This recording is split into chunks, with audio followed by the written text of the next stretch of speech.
जो सुनने में अजीब लगता है मगर आने वाले वक्त में हकीकत बन सकता है। क्या कभी ऐसा मुमकिन है कि इंसान खाना भी ना ही छोड़ दे, यानी ना भूख लगे ना प्यास और फिर भी जिस्म बिल्कुल फिट रहे? यह सवाल सिर्फ मजाक नहीं बल्कि साइंसदानों के तहकीकाती कागज में लिखा जा चुका है। मुस्तकबिल का इंसान शायद कुछ खाएगा नहीं, बस एक कैप्सूल निगलेगा और फिर पूरे दिन की तवानाई हासिल कर लेगा। लेकिन क्या ऐसा हो सकता है?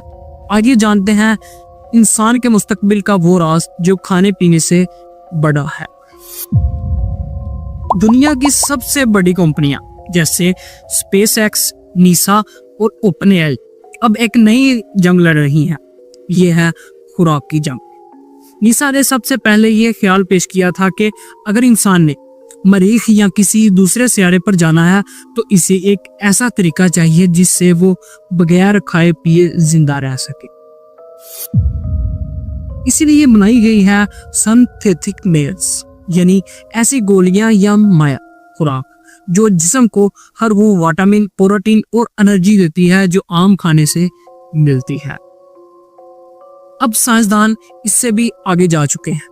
वो जिस्म के ख्यालों को तवानाई खुद बनाने की तरबियत दे रहे हैं, यानी मुस्तकबिल में इंसान जिस्म से खुद तवानाई पैदा करेगा।